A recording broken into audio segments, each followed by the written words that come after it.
Oke, kita mulai saja. Bismillahirrahmanirrahim. Assalamualaikum warahmatullahi wabarakatuh. Waalaikumsalam warahmatullahi wabarakatuh.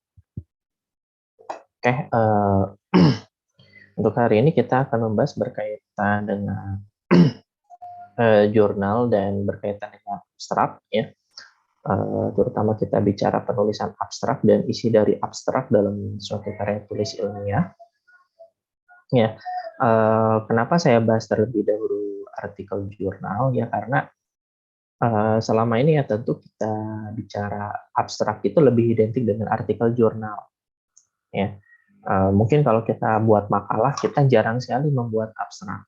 Tapi ketika kita hendak mengunduh jurnal, tentu hal yang pertama dilihat oleh kita adalah abstrak. Yang pertama kita baca dia adalah abstrak. Namun bukan berarti tulisan seperti makalah itu tidak ada. Pasti ada juga. Skripsi pun kan kita ada abstraknya. Nah, itu yang harus kita pahami. Makanya kita akan bicara artikel jurnal ilmiah dan abstrak untuk hari ini. Mengingatkan juga ya bahwa ketika kita bicara artikel jurnal, ya berarti kan kita memang harus bisa buatnya. Karena saya pastikan kalian pasti membuatnya. Ya. Karena syarat untuk lulus buat skripsi, dari skripsi nanti kita ubah menjadi artikel jurnal. Nah, yang harus kita pahami pertama itu adalah ketika kita bicara artikel ilmiah, itu artikan dia adalah berisi tentang hasil penelitian, ya, tapi merupakan ringkasan laporan penelitian juga ternyata, yang bentuknya dia lebih ramping kalau kita lihat. Nah, kenapa? Ya, intinya ketika kita bicara jurnal ilmiah ya tentu dia hasil penelitian. Itu saya rasa sudah sangat jelas. Ya, tetapi di sini juga bisa dikatakan sebagai bentuk ringkasan laporan hasil penelitian dengan struktur yang lebih ramping. Jadi sebetulnya bisa kita katakan bahwa jurnal-jurnal yang kita unduh, kita baca bahkan sampai 10 halaman, itu tuh berupa ringkasan gitu. Itu suatu tulisan memang strukturnya lebih ramping. Karena kalau mau secara utuh kan penelitian itu nggak mungkin 8 halaman, 10 halaman. Gitu, makanya dia struktur lebih ramping dan merupakan ringkasan, inti-intinya saja. Ya, saya ambil contoh yang paling sederhana itu adalah misal, ketika kalian itu kan nanti membuat skripsi, kalian membuat penelitian. Nah, ketika buat skripsi, buat penelitian itu kan ya setipis-tipisnya skripsi lah, nggak mungkin 50 halaman kan. Gitu. Biasanya misal saya ambil contoh 100 atau mungkin pernah ada yang sampai 150 halaman. Itu padahal hasil penelitian. Nanti kalian pun seperti itu, kalian buat suatu skripsi sampai 100 halaman. Udah jadi ketika mau lulus disuruh buat juga artikel ilmiahnya. Itu artikel jurnalnya dari apa? Dari si skripsi tersebut. Dirangkum lah.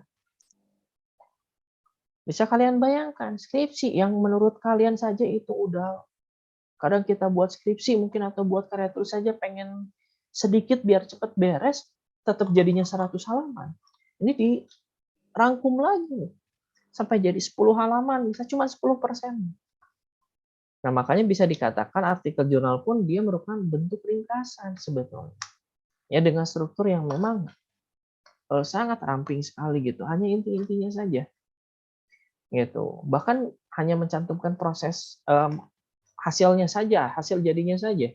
Kalau proses mungkin tidak serinci skripsi gitu, atau bahkan ada yang tidak memaparkan prosesnya. Gitu.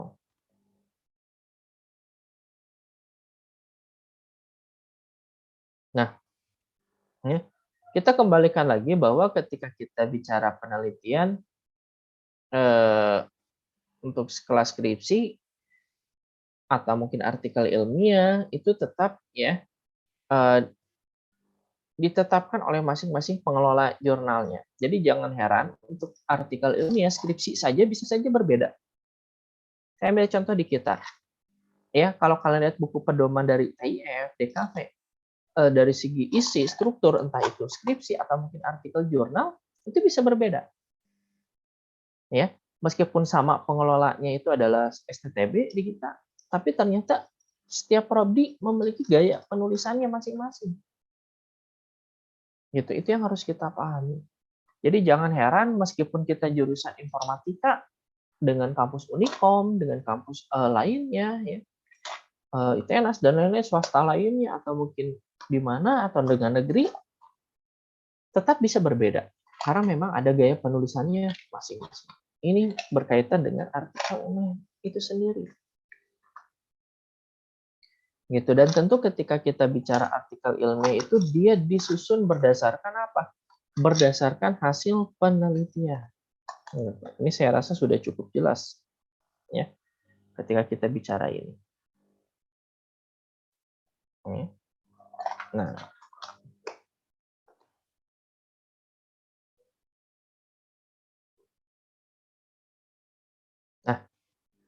di lapangan untuk jenis artikel ilmiah yang bisa kalian unduh itu adalah yang memang hasil kajian pustaka ya, atau mungkin dia memang penelitian. Nah, tetapi saya rasa berdasarkan aturan dikti sekarang itu lebih didominasi oleh penelitian ya, karena kalau hanya kajian pustaka saja kurang baik. Nah, ya, kalau kajian pustaka saja nanti jatuhnya apa bedanya misalnya dengan tugas-tugas kuliah? Gitu, apa bedanya dengan hasil analisis sudut pandang tertentu saja atau penerapan teori atau ngerangkum doang dari buku-buku gitu. Ya. Apalagi kan ini tujuannya kalau artikel ilmiah itu kan untuk dipublikasi ya. Gitu. Makanya untuk sekarang secara aturan didominasi oleh hasil penelitian yang memang dilakukan oleh penulis secara. Tapi kalau kalian lihat di Scholar ya, Google Scholar yang paling umum, ya nggak heran lihat ada yang apa hasil pustaka juga banyak, masih banyak. Karena kan mungkin kita mengunduhnya itu ternyata artikel ilmiah tahun 2015 misalnya, atau mungkin tahun-tahun yang sudah lama. Gitu. Jadi kita lihat kok masih ada, ya masih ada di internet mah. Kan lihat tahunnya juga tuh. Gitu. Kalau tahun yang sekarang-sekarang yang terbaru didominasinya penelitian. Kalau tahun yang lama masih banyak yang kajian pustaka. Ya, seperti itu.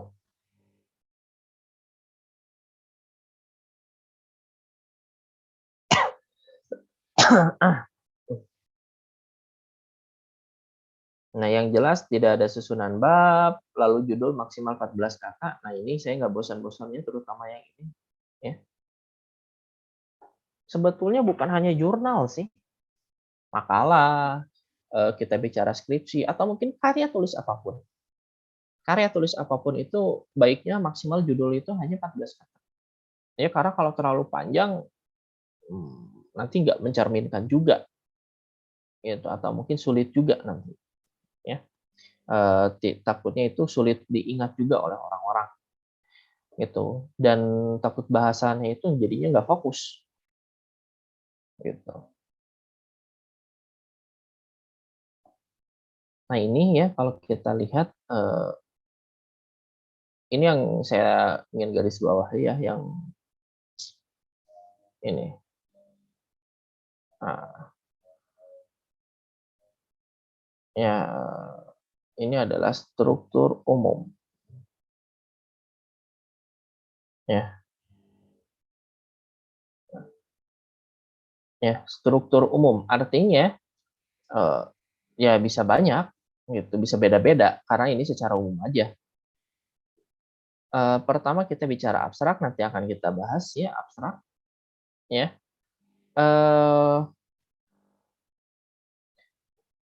Lalu kita bicara di sini ada pendahuluan. Untuk pendahuluan, ketika kita bicara pendahuluan dalam suatu karya tulis ya, atau mungkin kita bicara di sini fokus ke artikel ilmiah, kita kembalikan lagi ya. Isinya itu antara bab 1 dan bab 2. Kalau kita buat makalah atau mungkin buat skripsi. Ini artinya biasanya berisi tentang latar belakang, masalah, tujuan, ya, manfaat, ya, dan teori. Biasanya seperti itu. Nah, artinya di sini dia formatnya itu pertama kalau kita lihat kan dia tidak menggunakan bab. Dan kalau kita lihat di sini berisi tentang latar belakang, masalah, tujuan, manfaat, dan teori untuk beberapa karya tulis. Ya. Subjudul intinya memang pendahuluan. Jadi dia tidak misalnya A latar belakang, B masalah, C tujuan, misalnya D manfaat, enggak. Tapi memang subjudulnya dia A pendahuluan. Isinya, nah itu ada alasan memilih judul, ada permasalahannya bagaimana dikemukakan. Ya. Lalu di situ ada tujuannya seperti apa. Itu ada manfaatnya, lalu ditambahkan biasanya dengan teori. Nah, untuk teori biasanya ada dua, ya. Ada yang memang digabungkan dengan subjudul subbab A pendahuluan, atau ada yang biasanya dipisah juga, ada yang B teori. Itu tergantung dari penulisan. Tapi di dominasinya itu biasanya digabung sih, hanya beda paragraf saja. Nah, ini bukan berarti digabung ya, lebih saya sarankan itu isinya memang pendahuluan, tapi dari segi penulisan kita bisa dibedakannya berdasarkan paragrafnya saja. Misal latar belakang 2 paragraf, masalah 1 paragraf, tujuan 1 paragraf, manfaat 1, lalu teori aja misalnya 1 halaman. Nah, bisa seperti ini. Ini adalah isi dari pendahuluan. Gitu. Jadi pendahuluan di sini bukan berarti sedetail seperti kita bicara bab pendahuluan skripsi. Ya. Justru seperti pendahuluan standar ya. Cuma latar belakang, masalah, tujuan, manfaat. Standarnya seperti itu. Nah, ini didominasinya seperti ini. Hanya ditambahkan teori. Gitu. Nah, tentu di sini dia ada metode penelitian dan ini mungkin lebih dijelaskan oleh mata kuliah metodologi penelitian. Nah, biasanya ya untuk isi untuk metode penelitian biasanya yang saya baca, yang saya ketahui itu adalah ada 2. Metode penelitian berkaitan dengan analisis, ya. Metode penelitian pengumpulan data.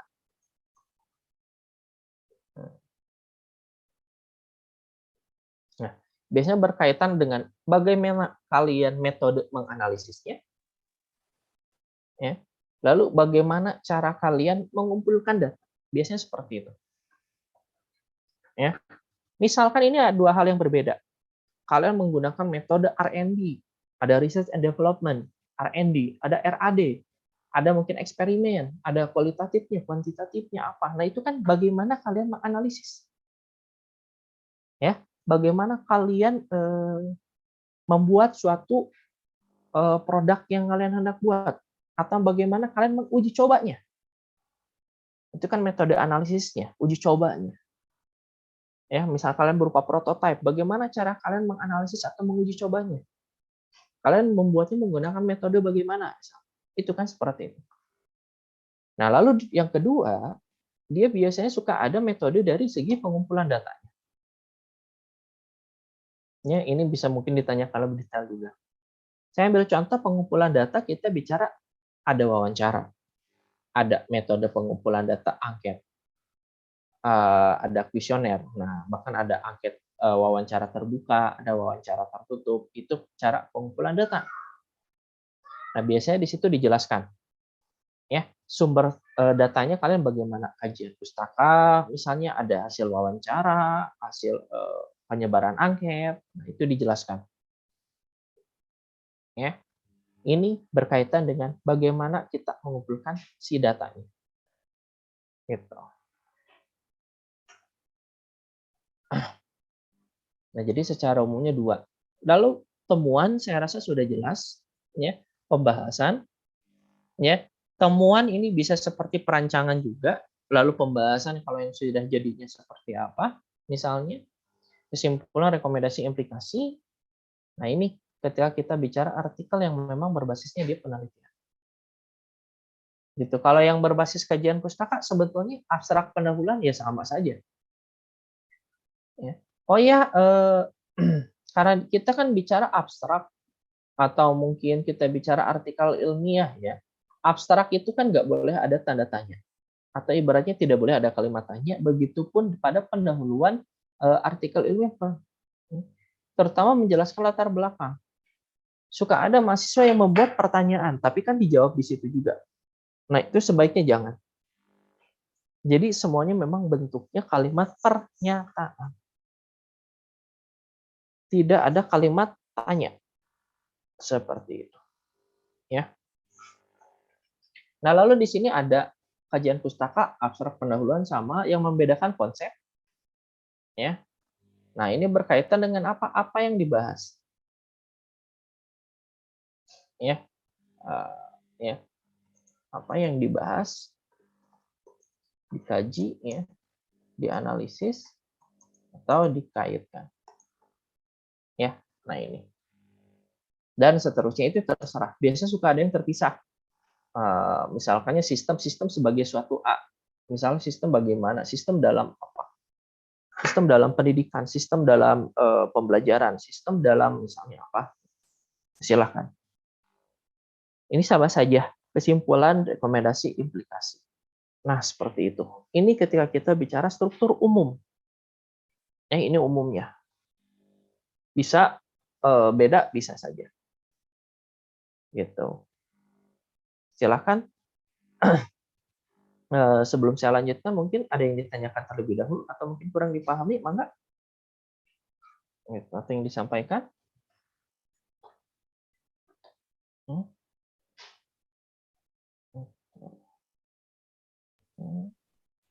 Pak, Ya, kalau di abstrak, Pak, biasanya dua bahasa ya, Pak? Bahasa Inggris sama bahasa Indonesia ya? ya. Abstrak dua bahasa itu harus biasanya memang seperti itu sih. Oke, Pak. Gitu. Tapi kalau abstrak, saya selalu ke mahasiswa, tolong ya, kalau dua bahasa, kalau bahasa Indonesia, kita kan pasti buat bahasa Indonesianya dulu ya. Kalau translate bahasa Inggrisnya jangan pakai Google Translate, ya saya mohon dengan sangat kepada mahasiswa, terutama kalau kita tujuannya kan untuk dipublikasi. Kalau Google Translate atau gimana, kita menggunakan aplikasi yang ditakutkan satu, apa? Masih kacau bahasanya, ya. Lalu takutnya banyak yang malah nggak nyambung. Jadi saya selalu ke mahasiswa, kalau buat abstrak ini ya dua bahasa, tolong lebih baik kalian minta tolong ke kawan yang memang ada jurusan bahasa Inggrisnya, ya, atau ke siapa gitu. Saya lebih baik menyarankan seperti itu. Kalau bisa sendiri, alhamdulillah, jadi sesuai. Karena kalau kalian tidak tidak benar acak-acakan bahasa Inggrisnya ya kan, asal gimana gitu kan, karena ini tujuan untuk dipublikasi misalnya ya. Skripsi misalnya, kalian buat skripsi abstraknya asal-asalan, aduh ini teh perjuangan 4 tahun gitu kan, yang dipublikasikan udah jadi dicetak hardcover, udah nggak bisa digimana-gimanain lagi kan, seperti itu sih. Tapi abstrak dia selalu dua bahasa. Silakan, ada lagi.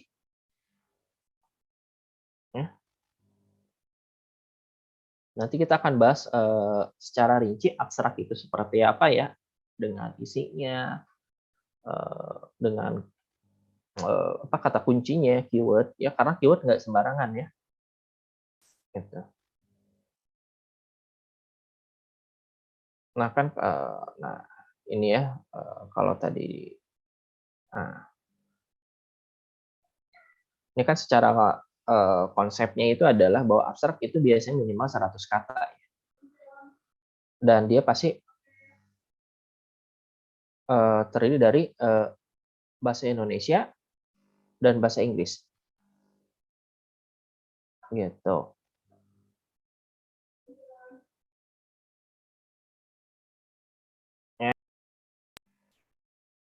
Nah, ada bahasa Indonesianya dan dia ada bahasa Inggrisnya. Nah, ketika kita bicara abstrak, dia minimal 100 kata dan biasanya juga ada maksimal ya. Eh, Tergantung dari publisher atau mungkin aturannya masing-masing, biasanya bisa maksimal 200, ada yang maksimalnya 250 kata. Gitu, ada yang seperti itu. Tetapi biasanya kalau lebih dari 200 itu biasanya untuk skripsi bisa lah sampai 250. Tapi kalau untuk artikel jurnal biasanya 100 kata juga sudah cukup sebetulnya. Gitu. Dan gini ya, Pak, dulu ada yang bertanya, ini gimana kalau kita minimal Pak 100 kata, itu kita patokannya ya kalau kita memang isinya itu kan menggunakan bahasa Indonesia misalnya ya, ya udah berarti patokannya tolong bahasa Indonesia. Kadang ada yang ditakutkan, "Aduh Pak, ini maksimalnya 100 kata Pak." Eee, Kadang kan takutnya gini, ketika kita translate menjadi bahasa asing, itu kan jumlah katanya bisa kurang, bisa lebih. Nah itu tolong sesuaikan juga. Kalau lebih silakan, tapi jangan lebih-lebih banget gitu. Berarti ada yang dirangkum lagi di abstrak Indonesianya. Kita juga harus memikirkan gitu. Karena kalau Indonesianya 8, 9, 100 kata pas, Inggrisnya pengen 100 kata pas, ya belum tentu juga kan, gitu. Belum tentu bisa seperti itu. Seperti itu. Ya.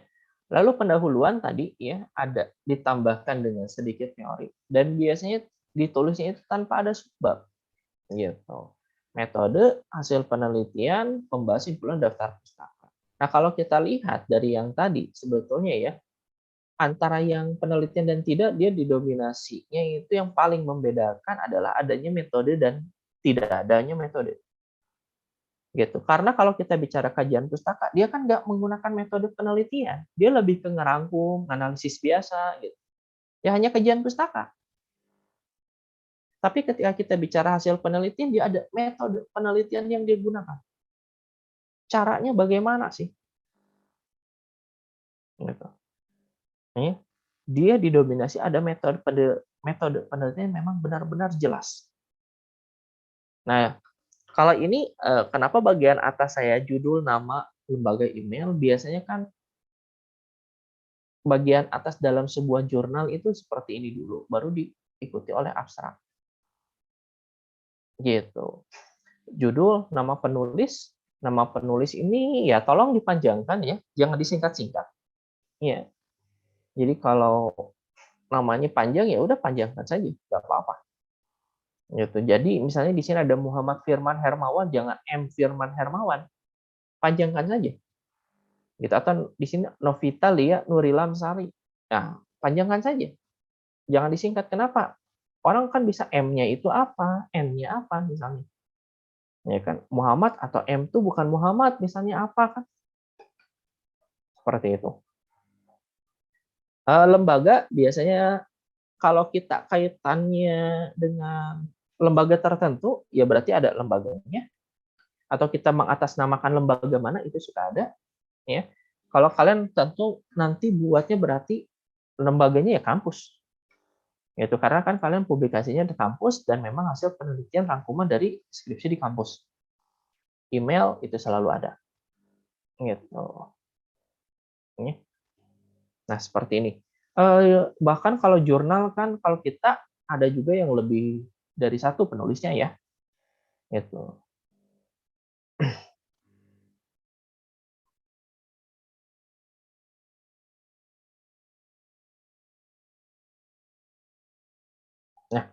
Ya, ini persentase penulisan secara umum lah. Ya, secara teorinya memang seperti ini. Ya. Pendahuluan kenapa sampai 20%? Ya, karena kan dia ditambahkan dengan teori. Metode Pak sedikit banget. Nah, kan kalau kita ngerangkum atau mungkin hasil penelitian, pembahasan dia banyak. Dan gini, biasanya kan kalau kita bicara metodologi penelitian, kayak tadi ada tekniknya, ada pengumpulan data, teknik sampelnya, ya, sistem random sampling dan lain-lain. Kalau kita bicara skripsi aslinya, itu kan pasti dijelaskan secara rinci. Gitu. Saya ambil contoh, penelitian ini menggunakan teknik pengumpulan datanya menggunakan teknik sistem random sampling. Biasanya di situ langsung ada teorinya. Sistem random sampling adalah teknik pengumpulan data yang bla bla bla dijelaskan. Teknik ini dipilih karena bagaimana itu kan dijelaskan dari segi teorinya, alasannya, pemaparannya, ya, gitu. Bagaimana cara kalian melaksanakannya di lapangan, itu kalau deskripsi kan pasti dijelaskan. Nah, tetapi kenapa ini sedikit?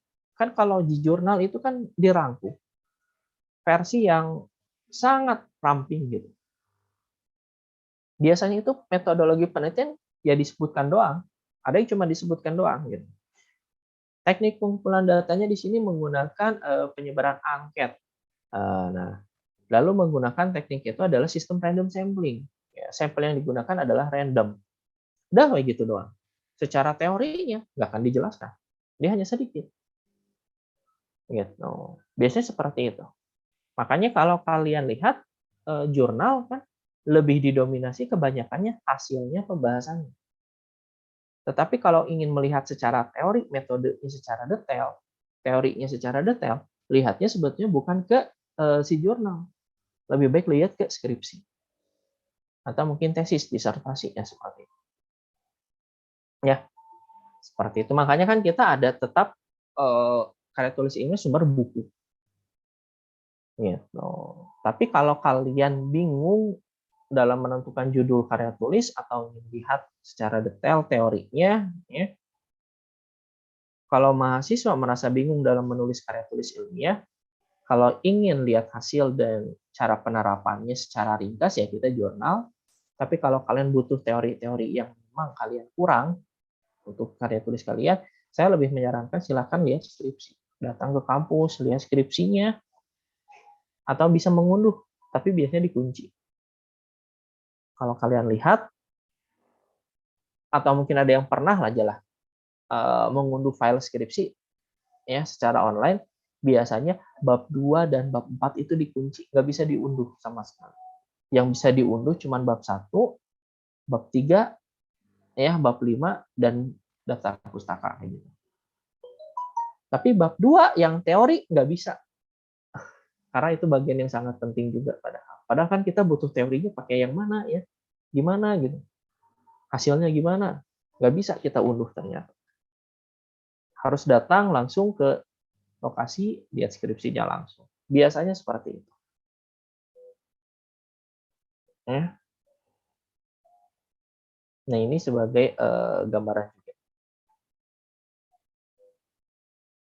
Nah, uh,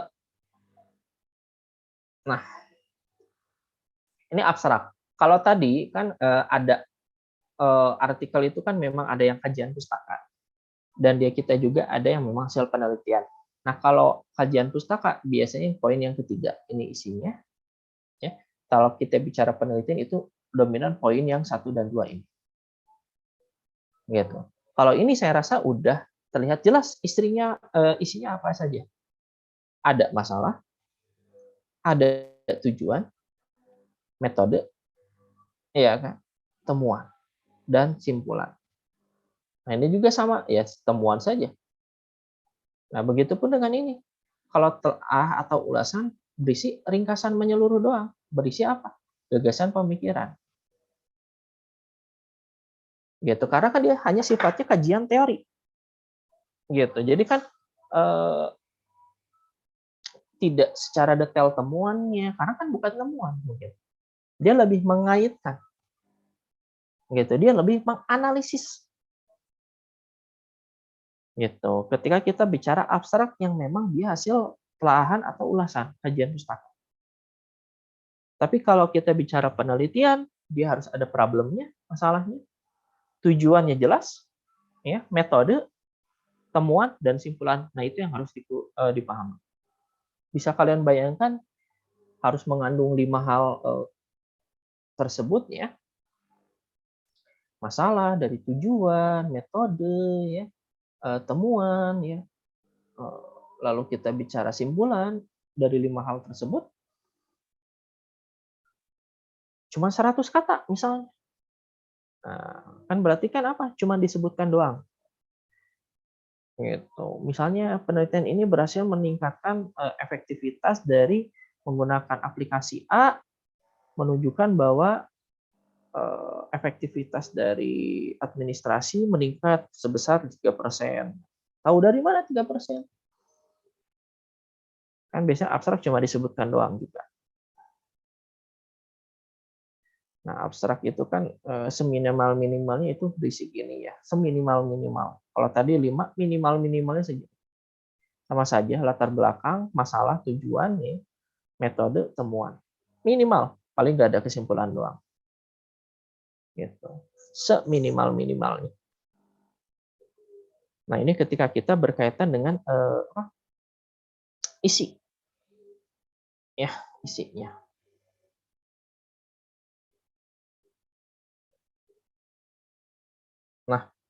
Nah, ini isi abstrak. Abstrak itu kan dia sebagai teks mini ya.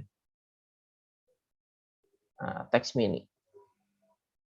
Ya, memberi pembaca ringkasan tentang topik, metodologi, temuan. Nah, saya ambil contoh yang sederhana atau di sini juga untuk penyaring mempertimbangkan membaca seluruh artikel apa. Ya kalian aja lah.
Assalamualaikum.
Oke, kita mulai lagi. Mohon maaf tadi terputus juga kendala jaringan ya.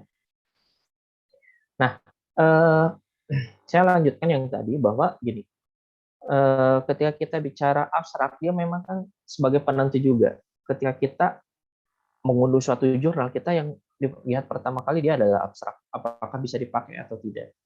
Itu harus kita pakai pahami juga. Makanya dia merupakan ringkasan singkat tentang apa sih yang dilakukan, metodenya bagaimana, hasilnya seperti apa. Gitu. Ya. Nah, bahkan di sini ya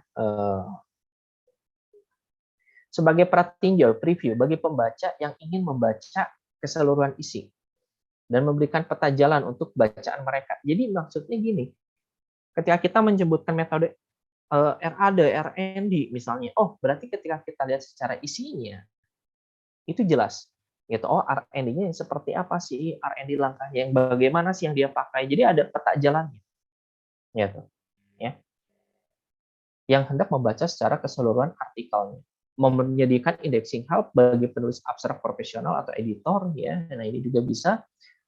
Maksudnya seperti ini. Ketika kita bicara sumber dalam penulisan, dan saya rasa sebelum juga pernah saya sampaikan, terkadang kalau kita lihat jurnal internasional itu kan dia ada yang dikunci ya, ada yang ngelock gitu, dia ada yang terkunci. Yang artinya kita nggak bisa mengunduh si artikel jurnalnya, tapi kita cuma bisa lihat abstraknya doang. Nah, perlu kalian pahami juga bahwa abstraknya saja pun bisa kita jadikan narasumber, jadikan sumber. Gitu. Sumber untuk tulisan. Jadi bukan berarti kita tuh harus lihatnya isinya saja, tidak. Tapi abstraknya doang juga bisa. Gitu. Ya, seperti itu.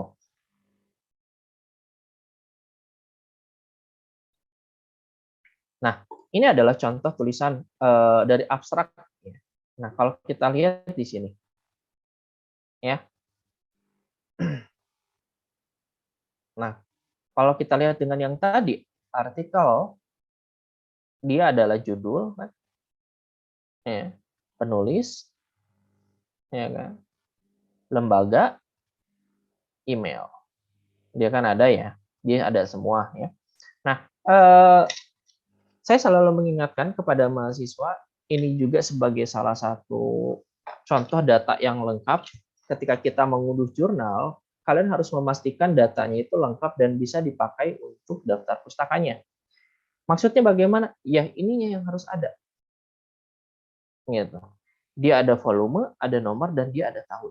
Dan bahkan di sini kan ada halaman. Gitu. Ya, dan sebelumnya juga kita bahas berkaitan dengan penulisan daftar pustaka kan, kalau jurnal itu harus ada tahun. Pak, gimana kalau nggak ada tahun, nggak ada volume, nggak ada nomor, nggak ada halaman, nggak bisa dipakai. Karena ketika kita bicara daftar pustaka, dia harus detail, harus lengkap, harus utuh. Nggak bisa cuma setengah-setengah. Gitu. Nah, biasanya keterangan yang seperti ini, letaknya itu bukan hanya ada di si artikel jurnal yang kita unduh. Gitu. Bisa jadi di artikel jurnal yang kita unduh nggak ada. Adanya di mana? Oh, ternyata dia adanya di webnya. Di web sebelum kita klik unduh. Itu ada keterangannya. Nah, kalau ada seperti itu ya, setelah saya ngunduh, kita catat datanya atau kita rename. Ubah namanya berdasarkan data tersebut. Jadi ke kitanya juga enak. Ke kitanya juga jelas. Nah, ini adalah abstrak. Gitu. Kalau kita lihat di sini, ya, secara garis besar sama berkaitan dengan isi yang tadi. Oh, ternyata kalau kita lihat di sini dia ada latar belakang alasannya. Gitu. Ya, dia juga ada masalah. Ya. Salah satu masalahnya ya kan, dia juga ada metode, ya kan. Dia membuat apa ya, apa yang dilakukan, membuat basis data. Ini menghasilkannya apa? Nah, ya kan? Nah, di situ. Jadi dia permasalahannya ada, latar belakangnya dia jelas. Permasalahannya apa? Dia jelas, dijelaskan. Dia menggunakan metode apa? Kalau kita lihat dia cuma disebutkan. Ya kalau mau jelasnya ya lihat isinya lah. Ini berkaitan dengan abstrak. Gitu. Lalu kalau kita lihat di sini ada kata kunci. Nah, kata kunci pun dia ternyata enggak sembarangan. Ingat, ketika kita bicara kata kunci, ini kan kata kunci untuk abstrak.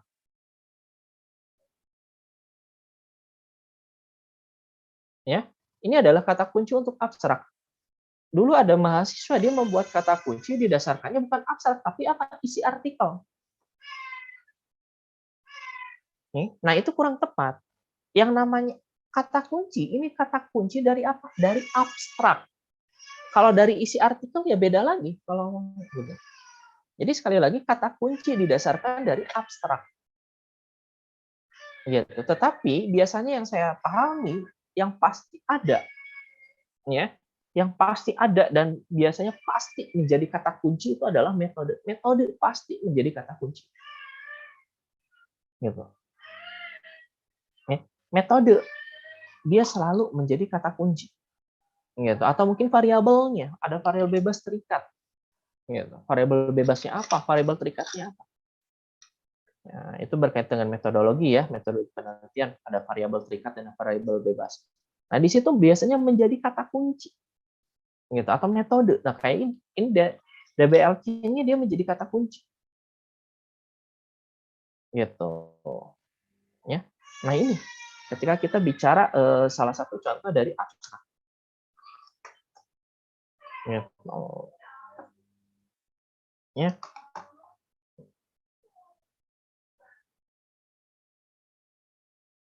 Nah, selanjutnya ini adalah abstraknya yang bahasa asingnya sama saja. Gitu. Ya, sama ini dari Amikom ya, Jogja yang tadi. Ya. Nah, ini. Gitu. Ketika kita bicara abstrak pada suatu karya tulis ilmiah dan kata kuncinya. Ya, keyword.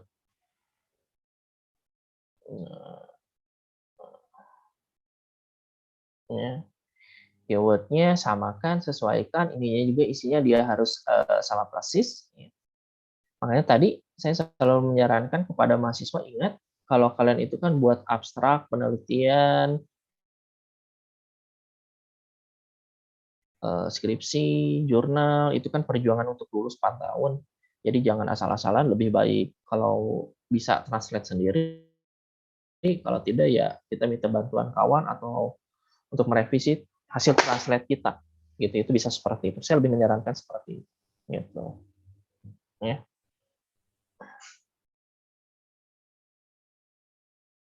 Nah, ini ya. Nah, ini kata kunci ya. Kata kunci ini kita bicara dari kata kunci si abstrak di sini ya. Yang mengandung sebuah dokumen yang dipakai untuk mengindeks kandungan isinya. Bisa berisi apa? Nah, ini. Ya, dipilih sebagai alat penelusur. Konsepnya bagaimana kata kunci itu tidak selalu berupa kata tunggal. Maksudnya di sini dia bisa frasa. Dan kata kunci bukan kata biasa, tapi biasanya ada istilah ya silakan. Urutkan kata kunci berdasarkan abjad. Yang baik itu diurutkan berdasarkan abjad. Ya, kata kunci yang baik. Gitu. Nah, ini dan lalu ingat ketika kita bicara kata kunci keyword, ini bukan berarti kita bisa bebas berapa saja asal-asalan ya. Biasanya minimal 3 dan maksimal 5 kata atau frasa. Ya, itu silakan. Frasa kan itu kumpulan kata ya. Makanya di sini kata kunci dia tidak harus selalu kata tunggal. Bisa kok bukan kata tunggal. Dan yang jelas keyword minimal 3, maksimalnya 5. Ya, sebetulnya seperti itu. Ya. Nah, ini karena kan nggak usah terlalu banyak kalau keyword atau kata kunci. Dan biasanya istilah silahkan mau istilah di bidangnya masing-masing jadi kata kunci. Cuman umumnya metode itu pasti menjadi kata kunci. Itu kan berkaitan dengan apa yang kalian lakukan atau bagaimana cara kalian melakukan penelitian tersebut. Makanya keyword itu metode selalu ada setahu saya. Gitu. Minimal 3, maksimal 5. Dan gini, kalau kita jurusan informatika, terutama untuk gelar sarjana kan memang kita didominasi bukan informatika saja ya, semuanya saya rasa semua jurusan untuk sarjana membuat artikel ilmiah itu kan dari si skripsi dirangkum menjadi artikel ilmiah. Nah, biasanya kita berarti ingat abstrak itu kan dibuat berdasarkan dari isi.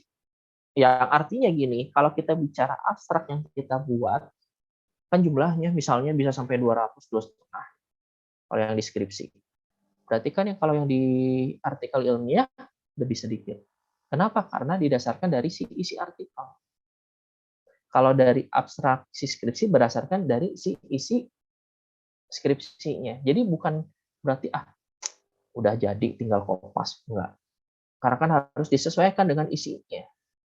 Si artikel kan rangkumannya, si abstrak udah itu dirangkum lagi. Jadi tolong disesuaikan. Gitu. Ya ini berkaitan dengan abstrak gitu. Jadi kalau kalian buat nanti sudah lulus berarti buat abstrak 2 mungkin ya.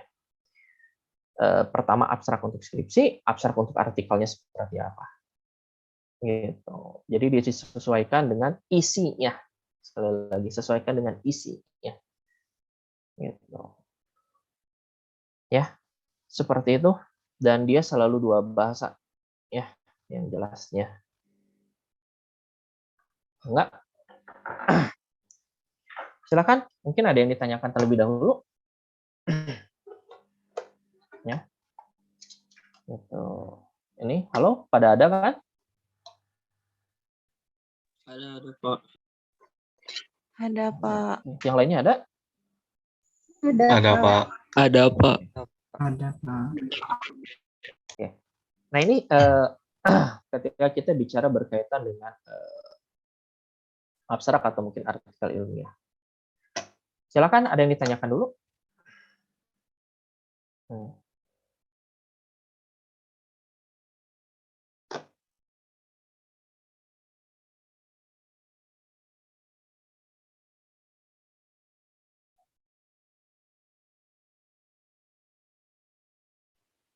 Pak, tadi itu Ya. untuk kata kunci kan sesuai abjad ya?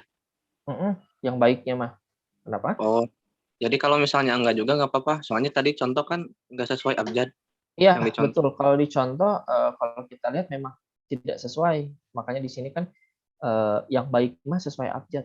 Kalau kita lihat kan dari betul jeli. Ya, alhamdulillah. Nah, bahkan kalau dari yang ini, kalau kita lihat, ini kan tidak sesuai ya.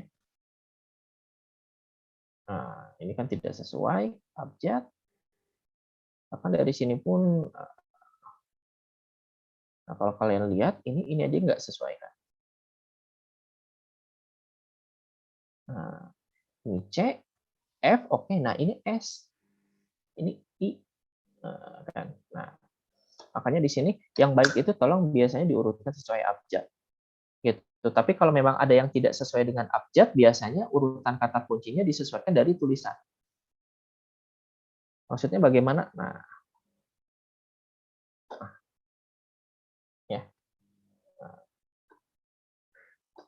disesuaikan dengan antara ini konseptual pada bagian atasnya, logikal pada bagian tengah, fisikal, basis data, DLBC-nya, DBLC-nya bagian akhir. Makanya disesuaikan urutan. Ada yang seperti itu.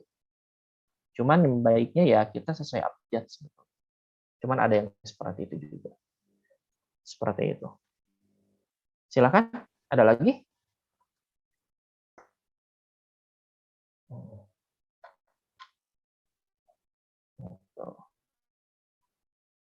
Dari saya berarti cukup Pak. Oke, terima kasih.